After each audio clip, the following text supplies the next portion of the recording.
Salut, c'est Anthony. Salut, c'est Benoît. Bienvenue sur le podcast Agile comme un panda. Le podcast qui chaque semaine te donne les clés pour comprendre et maîtriser les subtilités de l'agilité. Alors, ne reste pas agile comme un panda et traverse cette jungle d'incompréhension avec nous. Agile comme un panda. Hello Benoît, hello les pandas. Salut Anthony, salut tout le monde. Alors, cet été, il se passe bien ? Très bien, je te remercie. Je suis en vacances juste aujourd'hui en fait finalement, et toi ? Bah, pas encore. En tout cas, au moment où on enregistre, pas encore. Sujet aujourd'hui, pareil, hein, vous vous doutez, avec Benoît, on prépare les épisodes et on se pose toujours la question, mais finalement, quel sujet on pourrait amener ?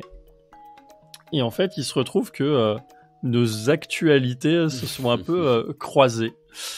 Et en fait, il y a un sujet autour de la lace, de son utilité ou pas, et est-ce qu'on pourrait le faire autrement ? En tout cas, donc je pense que les premières questions on va répondre, c'est très succinctement, c'est quoi la lace ? Et puis après on pose la problématique avec tous ces éléments. Ouais, exactement. Donc c'est vrai que c'est un sujet, c'est un sujet safe, c'est un sujet un peu avancé, mais en fait finalement c'est un sujet qu'on peut retrouver partout, hein, même si on n'est pas sur du safe ou quoi que ce soit. Je pense que les sujets qu'on va aborder parleront à tout le monde. Mais effectivement, pour être un peu plus précis, ce qu'on appelle LACE dans le framework safe, c'est le Lean Agile Center of Excellence. Alors sous ce titre un petit peu pompeux, ce qu'il faut dire, c'est que ce LACE-là, c'est vraiment la cellule qui est dédiée à faciliter l'implémentation des pratiques lean et agiles au sein de notre programme, au sein de notre transformation. D'accord ? Donc, c'est un pool, entre guillemets, d'experts et de gens plutôt motivés qui vont mener à bien cette transformation lean et agile. Mais maintenant, une fois qu'on s'est dit ça, et c'est la question qu'on s'est posée avec Anthony et que je pense beaucoup de personnes aussi se posent, j'ai parlé de transformation lean et agile, mais il y a forcément une initiative de transformation plus large dans laquelle on peut se poser la question, est-ce que le LACE doit être intégré ? Est-ce qu'on fait des équipes transformation ? Est-ce qu'on fait des trains transformation ? Enfin, voilà, est-ce que ce concept de LACE se suffit à lui-même et est-ce qu'il peut être amélioré ? Ouais. Finalement, est-ce que c'est efficace ? Est-ce que c'est efficace ? Déjà, petite précision, c'est comment on fait le casting d'une lace. Très souvent, en tout cas, moi, j'utilise les formations. Parce que vous savez, avant de lancer un train, il y a plein d'étapes. Et finalement, on va vérifier avec le COMEX et dirigeants. Ok, safe, vous comprenez ce que ça va vous apporter, les contraintes que ça va amener, etc. Ok, vous êtes ok. Mais après, on va lancer les formations un peu plus pour tout le monde, avec la leading safe, puis des formations plus spécialisées, avec Safe DevOps, POPM, etc., etc. Et en fait, ce que nous, on fait en tant que formateur, parce qu'on est SPC, c'est on va identifier des personnes qui ont le mindset et on sait qu'ils vont pousser et nous aider à pousser cette transformation. Exactement. Donc déjà, voilà comment on constitue la LACE. Pour moi, le critère principal, c'est des personnes... Enfin, je préfère des personnes motivées qu'ultra compétentes et médaillées, entre guillemets. Complètement. Ah oui, parce qu'en fait... c'est même anti-pattern de prendre des personnes et que des personnes médaillées. C'est que finalement, dans la LACE, ce qu'on essaye d'avoir, c'est de couvrir tout le scope de l'entreprise d'un point de vue compétences et point de vue organisationnel. Mais après, il ne faut pas non plus 50 personnes pour que la LACE soit efficace. Et c'est là où on veut en venir. C'est même si on la définit correctement, avec une pizza team, on va dire 8-10 personnes, et on couvre un spectre d'expertise de l'entreprise et hiérarchique, finalement, est-ce que c'est efficace ? Alors moi, je pense que c'est pas trop efficace, mais il y a aussi un enjeu de perception. C'est ça. C'est-à-dire, ceux qui ne sont pas dans la LACE, il y a toujours une perception qui est bizarre parce que on comprend pas. On se dit qu'on est en agile, qu'il y a une notion d'ouverture, de transparence, etc. Et non pas que la LACE ne soit pas transparente, mais très souvent, elle est perçue comme c'est une instance de chef. Externe, oui, c'est ça. Elle est perçue comme externe, elle est perçue... C'est pareil, on dit qu'il faut donner l'exemple quand on mène une transfo ou quand on est un leader agile. Et je trouve que le fait d'avoir une cellule un petit peu Ouais, extérieur, c'est souvent perçu, voilà, comme une cellule dans lesquelles il y a soit des chefs, soit des managers, soit des gens super certifiés. Enfin bref, en tout cas, pas des gens qui collaborent et qui travaillent de la même façon que les autres. Même si, encore une fois, le LACE est très bien défini. Donc ça, c'est ce qu'on a vécu effectivement, Anthony, et dans les faits. Et moi, je pense qu'il y a autre chose. Et tu me dis si toi aussi tu l'as vécu. C'est que quand on parle de LACE, dans la théorie, on te dit ok, c'est une équipe qui va gérer la transformation Lean et Agile. Ouais, mais en fait, dire je lead la transfo Lean et Agile, en fait, ça suffit pas. Quand on mène une transfo, il y a plein d'autres choses à mettre en œuvre. C'est pas qu'une question de transfo Lean et Agile. Il y a une partie com, il y a de la transfo métier, il y a de la transfo des processus d'entreprise, il y a de la transfo RH. Enfin, et je trouve que moi, ce concept-là de l'ACE est trop réducteur. Et pour moi, et ça va nous permettre d'enchaîner, ça doit être intégré dans une initiative plus large. En fait, le sujet, c'est qu'il y a trop de sujets.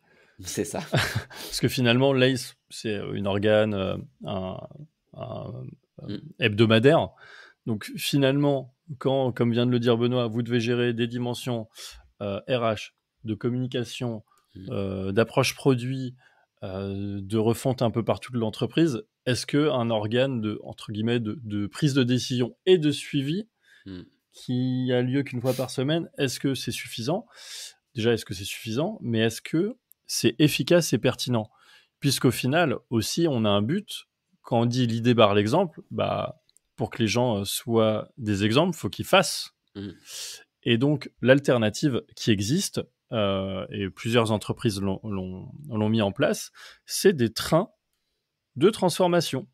Donc finalement, c'est un train qui ne va pas nous développer un produit, mais quelque part, il développe un service qui est le service pour l'entreprise.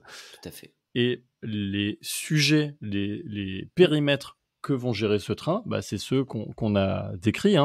C'est tout ce qui va être la mise en place de tout ce qui est lean, produit, mindset agile. Alors, ça va être dans les compétences, mais ça va aussi dans les outils qu'on met en place, la formation à ces outils. Ça va être la LACE. Finalement, on pourrait trouver les sujets LACE à l'intérieur. On va pouvoir trouver tout ce qui est lié au RH, donc des équipes plus people.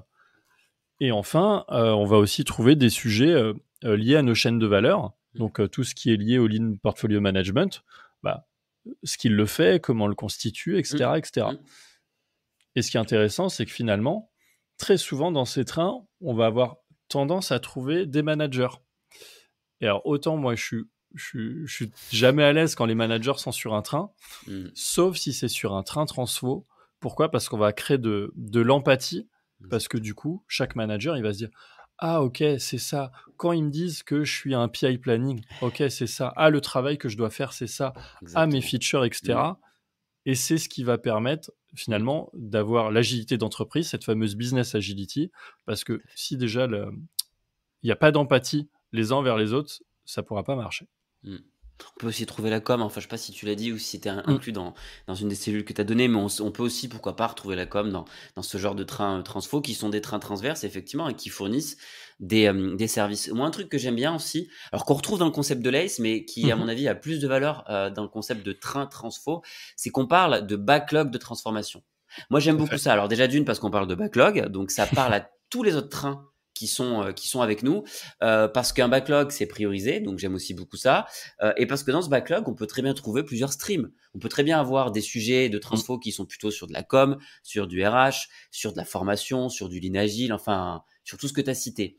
Et je trouve qu'en plus de traiter le sujet, la transformation c'est plus large que juste la transformation Lean Agile, le fait de faire ça, ça donne une visibilité à tout le monde où on en est de notre transfo. On se fait des roadmaps. Un train transfo fait ses propres roadmaps. Dans le PI 1, 2, on va faire ça et ça comme action de transfo. Et en plus, on se met au même niveau que tout le monde. Et quand on fait un PI planning, le train transfo, il communique autour de son plan. Comme n'importe quelle équipe qui fait du produit. Sauf que là, on fait du service. Yes, et surtout, pourquoi en plus, ça a beaucoup de sens de le mettre dans un train, c'est qu'il y a des dépendances. Parce qu'évidemment, quand la LACE, par exemple, va dire on va faire le plan de formation, du coup, tu es forcément en lien avec les RH, puisqu'un plan de transformation, c'est pas comme ça, je prends des noms, mes 10 premiers de la liste alphabétique, je les mets là. Non. C'est qu'on a une vraie stratégie de construire des groupes, parce qu'en fait, c'est des promos que vous allez devoir faire vivre dans le temps. En fait, idéalement, vous allez composer des groupes de gens qui ne se connaissent pas, qui ne travaillent pas ensemble. Parce que finalement, quand on parle d'agilité à l'échelle, ce qu'on crée, c'est des raccourcis dans l'entreprise. C'est ce qu'on fait tous au quotidien. Si tu sais que Jean-Michel, c'est la personne qui va répondre à ton besoin, si tu le connais, tu vas direct lui demander. Plutôt de demander à ton chef qui va escalader jusqu'à tu ne sais pas où et qui va redescendre de l'autre côté pour remonter, pour te dire « Ah, c'est bon, tu peux contacter Jean-Michel », bah, si tu sais qu'il existe, tu sais quelle est sa compétence, son expertise, bah, c'est ça en fait, c'est des raccourcis dans l'entreprise et c'est des raccourcis pour créer de la valeur. Et ce qui est intéressant dans ce que tu dis, on peut prendre un exemple très concret. Une des actions de ce train-là, une des features, si on essaie de parler de backlog, ça pourrait très bien être par exemple de dire bah, on veut faire monter en compétence des RTE en interne. C'est un vrai problème carrément. que les clients ont souvent. Et bah là, c'est un truc transverse. On va avoir besoin du LACE et des SPC pour former, parce qu'on a un parcours. On a besoin des RH parce qu'il y a peut-être quelque chose, enfin il y a sûrement quelque chose à voir au niveau des RH. On va forcément aussi avoir besoin de la com, c'est important de communiquer autour de ça. Et peut-être même aussi de la partie outillage, enfin bref. Enfin, c'est même sûr aussi. Donc, globalement, voilà, sur un exemple concret, je pense que beaucoup d'entreprises vivent. Comment pourrait être traité le sujet dans un train transfo? Et il y a un sujet, on l'a un peu traité, mais on devrait le traiter un peu plus parce que c'est aussi un des plus importants. C'est tout ce qui est initiative qui sont liées à l'identification des chaînes de valeur, ces fameuses value streams. Parce que finalement, ce train, c'est un peu le train originel, quelque part. C'est je vais identifier des chaînes de valeur, je vais mener tous les ateliers de chaînes de valeur et me dire, OK, parce qu'on va pas lancer 50 trains d'un coup. Finalement, c'est quel train, parce qu'un train représente une chaîne de valeur, quel train je vais lancer en premier et pourquoi celui-là, etc. Et ce que je trouve essentiel dans la pédagogie de ce type de train, c'est que ça impose la priorisation, qui est pour moi le point noir de toutes les organisations. Et c'est aussi pour ça que c'est essentiel qu'il y ait les RH, que, comme je l'ai dit dans certains podcasts, moi, s'il n'y a pas les RH, je ne sais pas trop si j'y vais, voire j'y vais pas. C'est parce que on veut tous tout faire. Vous avez votre directeur A, il a 100 trucs à faire, il veut les faire, et le directeur B, il a 100 trucs à faire, ça fait 200. Votre entreprise, il peut en faire que 20. Vous savez comment ça se passe dans la vraie vie. Les directeurs, ils mettent la pression, alors plus ou moins gentiment ou de manière plus ou moins bienveillante sur les équipes, pour faire les 200. Ce qui fait qu'au final, on commence des choses pour contenter tout le monde, mais on finit rien et surtout, on livre zéro valeur. Et donc, le fait de les intégrer et de les impliquer d'un point de vue pédagogique en disant, voilà, vous allez utiliser les outils que vont utiliser les équipes, en l'occurrence le WJF, vous allez devoir prioriser, vous allez devoir faire des choix. Choisir, c'est renoncer. Finalement, c'est le plus dur. C'est pour ça que ce train, il est, pour moi, essentiel et fondamental. Super vertueux, ouais. On peut passer au takeaway coup de bambou, peut-être ? Yes. Je te propose de faire les takeaways, je les fais souvent, donc voilà, j'ai pas envie que t'aies l'image du rabat-joie. Yes, merci de travailler pour mon image. Donc, takeaway principal, c'est que le train transfo, finalement, je trouve ça beaucoup plus pertinent à faire qu'une LACE. Donc, tu vois, j'ai quand même mis un coup de bambou. Parce qu'il y a des vertus pédagogiques, il y a des vertus organisationnelles, et il y a des vertus stratégiques qui font que, pour moi, c'est essentiel de lancer un train comme ça. L'autre takeaway, c'est de se dire, quand je me lance dans une démarche de transformation, quelle qu'elle soit, donc là, encore une fois, on parle de safe, mais plus vous impliquez de gens, plus votre probabilité de succès est grande. Si vous n'utilisez pas ce genre de formule, comme le train transfo, ce sera plus compliqué. Écoute, pour ma part, pas forcément m'apesantir, je pense qu'il y a un truc principal. Pour moi, que ce soit au travers d'un LACE ou d'une autre cellule, il faut absolument qu'on se rende accessible pour les gens pour lesquels on travaille. C'est-à-dire que si on mène une transfo, encore une fois, lace ou pas, le plus gros coup de bambou, ce serait d'être perçu comme une équipe de chefs, de managers, d'experts qui ne fait pas la même chose que les équipes. Donc voilà, c'est pour ça que le train, c'est une bonne idée. Il y a plein d'autres bonnes idées, mais nous, on a beaucoup parlé du train aujourd'hui. En tout cas, le plus gros coup de bambou, rendez-vous accessible et voilà, c'est super important de ne pas paraître déconnecté dans une transfo. Merci Benoît. C'est là. Merci Panda. À très bientôt. On se retrouve au prochain épisode. Ouais, j'imagine. Et n'oubliez pas que aucun panda n'a été maltraité pendant l'enregistrement de cet épisode. Bonne semaine les pandas. À très bientôt. Au revoir.